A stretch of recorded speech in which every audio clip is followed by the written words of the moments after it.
Welcome all to this tutorial. Today I will show you how you can create a passwordless SSH login.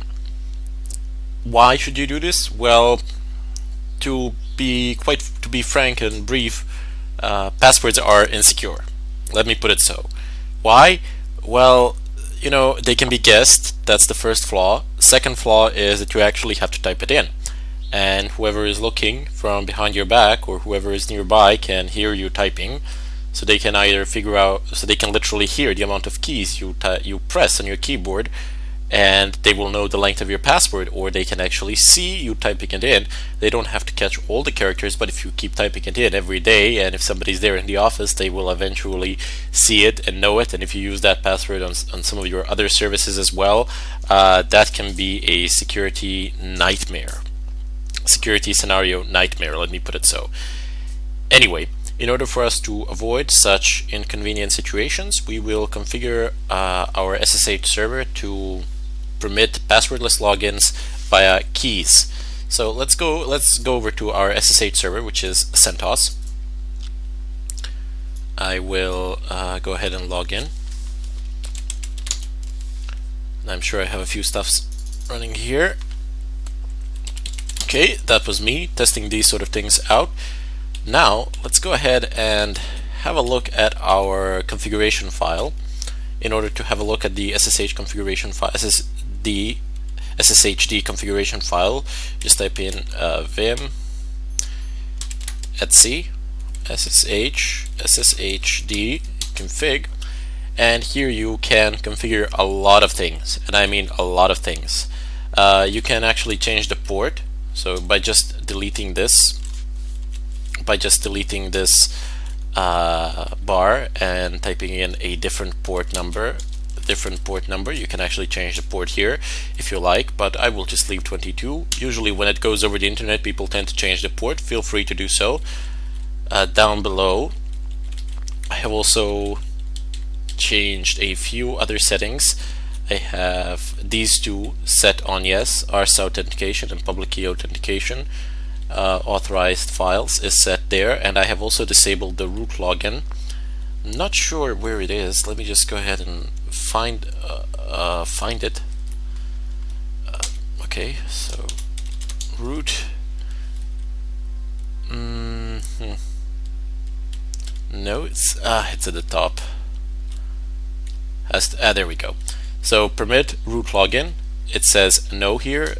Usually it will say yes, and it will be written out like this, yes, and there should be a bar here as well, so it will be commented out.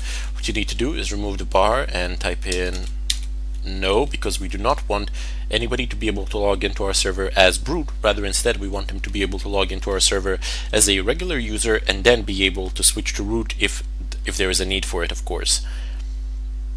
Anyway, I've done those modifications for myself. You can do some other ones as well, depending on your needs. But as I said, most of these things you will not, like 90% of the things in here, you will not require for the Red Hat Certified System Administrator. You can also disable password authentication, but I would advise against it for the time being. Instead of yes, just type in no. Anyway, I will go ahead and quit. I'm not going to do any modifications here because I've already changed the file myself. After you have done all of this, you just use this command in order to restart the server, and that is all you really need to do, just to make sure that all of it gets applied. Let's go back to our Red Hat client now, and from here we are going to attempt a login. Let's just exit root because we don't want to be doing this as root, and now we are going to attempt to log in. First, make preparations for a passwordless login, and then attempt a passwordless login. So what do we need to do? We need to type in SSH, and after that key gen, press enter. You can just go ahead and press enter. Here it says enter file in which to save the key. You have the default file. The default file is just fine.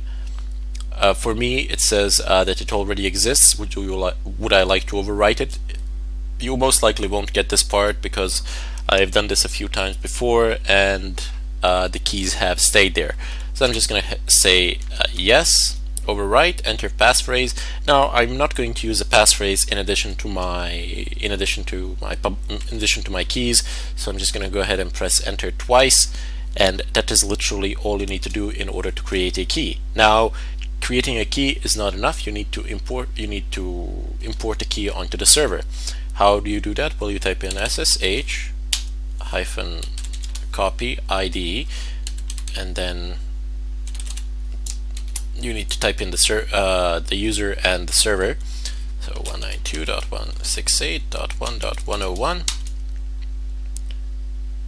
Now I need to type in the password. Is it gonna work? Permission denied. Please try again. What?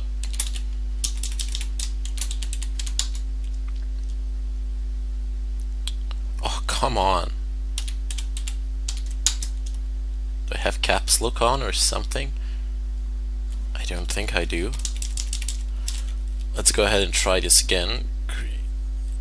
Of course not. Of course not.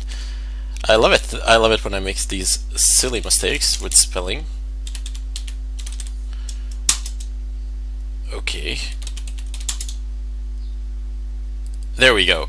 So it has went through without any problems. As you just saw, you should be rather careful when typing these things in to make sure that they are correct.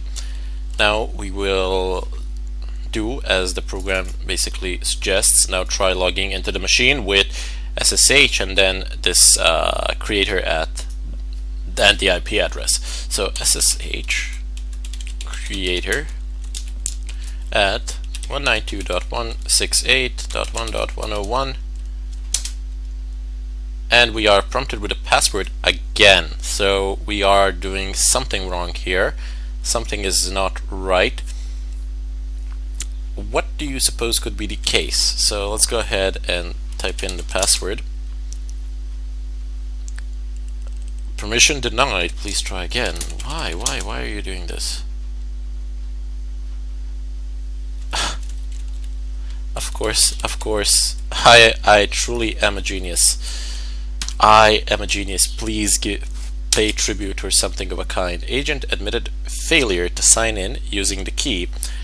And this is going to be an error that you're going to get. I have gotten it. I've read through the forums or something of a kind, mainly due to the key configuration on the server side. So you most likely had a key that was previously there or something of a kind on the server, the portion of which has stayed there, or something went wrong during the key import phase, and now the agent is admitting failure because it can't handle it. I've made a quick patch for it, quick workaround. Not sure how well is it going to work now, but let's see if we will actually succeed. Come on. Echo pretty much nothing into home creator.ssh authorized keys. Excellent. So now that file is empty, and I have reset the service as well. Let's go ahead and repeat the procedure once again and import the keys to see what happens.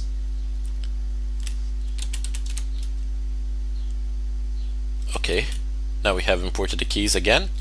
Let's see if it works. Agent admitted failure using the key. Let's go back again.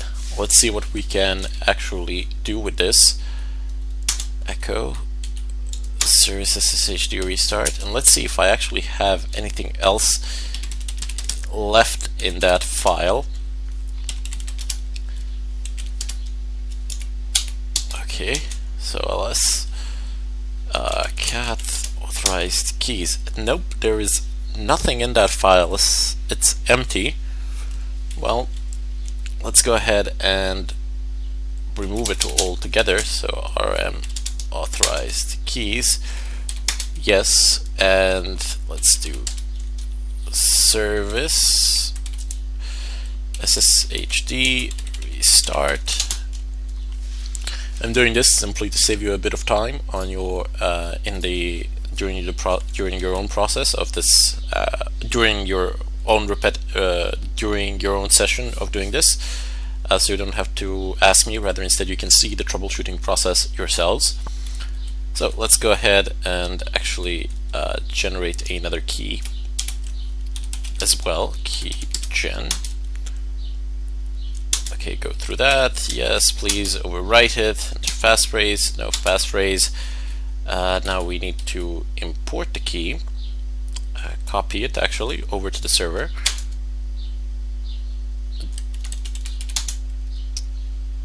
Excellent. Now that is done. Let's go ahead and attempt to log in. Agent admitted failure. Okay, so after searching for it a little bit on the net, I found out that that was actually an SSH error, that this was an SSH error, and in spite of everything, I have actually decided to incorporate everything into this tutorial just because I believe that you too will probably encounter this error, and I would really love it if you actually were able to see the solution in the tutorial just in case you encounter an error. If you don't encounter an error, great for you, but at least you know what the solution for it is, and it might serve you at a certain point of time. Go ahead and type in SSH add, press enter, and there you go, identity added. The solutions which I've tried previously was due to my belief that I have done some that I have misconfigured it or something of a kind, but no, not really. Everything was fine. However, SSH does have this error that occurs from time to time, and it is necessary for you to know how to fix it, and that is why I've chosen to incorporate this into this tutorial as opposed to just cutting out this part with great ease and not including it. If you do encounter some errors here, feel free to go into the discussions section. I am always around and I try to answer all questions as fast as I can. So let's go ahead and clear the screen now and attempt a login. Okay, so this is me testing out the SCP. Oops, there we go. So we have managed to log in without any difficulties.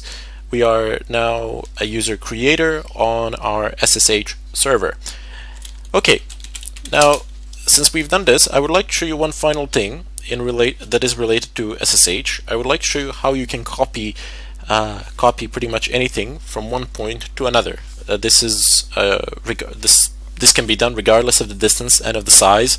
For example, this is something that people do on they create something on their home machines, like they create a website or something of a kind, and then they copy it over to their cloud somewhere where the site becomes alive. You can also copy your entire SQL database. It is all dependent on you.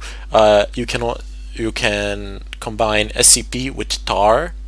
I've showed you how to use tar in the previous tutorials, so you can create one huge tar ball. You can create a tar ball of 100 gigabytes or something of a kind, and then you can use the SCP command to basically copy pretty much anything from any point to any other point in a secure, encrypted fashion, which is very useful and very nice. So I am now on my server over here, and I will go ahead and enter desktop. I do believe that I have a file here. It's called example. Now I will copy example from my server, from the CentOS SSH server, onto my Red Hat client. In order for us to do that, well, let me just show you that I don't really have anything in the path. I will copy it into downloads, and let me just show you that I don't really have anything in downloads. So, well, I do have some things here, but I definitely don't have a file under the name of example. So let's go ahead and copy the file. Let me see if I have a command memorized here. I do. There we go. So this is the syntax for copying local files to a remote site. I would advise you to go onto the net and just type in SCP usage examples using your favorite search engine. There are examples are numerous depending on what your purpose is, but it's fairly similar always. It doesn't change that much. It just allows you to copy things from one end to another, and it allows for the encryption layer to exist so that nobody can see even though somebody could possibly captured traffic in between, they couldn't actually see what it was because it's encrypted. And let me just go ahead and press enter. Well, before I do, I'm sure you understand this is a file here. This is a command, SCP. This is a local file. I could have also typed in here, I could have also typed in front of the example something like this, path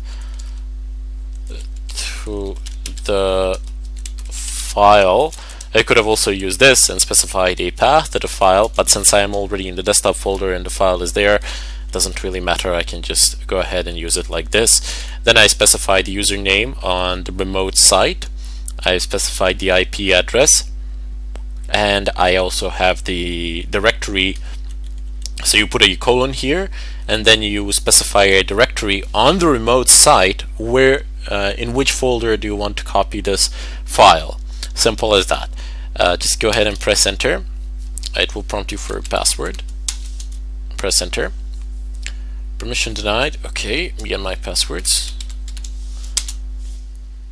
Excellent. So there you go. The file has indeed been copied. Let's go over to this other screen and type in ls, and you can see that the example is there. Let me just show it like this to you. There you go. It's right there. I have managed to copy it. As I said, the file size doesn't matter. You could copy an entire database in this fashion. Anyway, I bid you all farewell and a ton load of luck.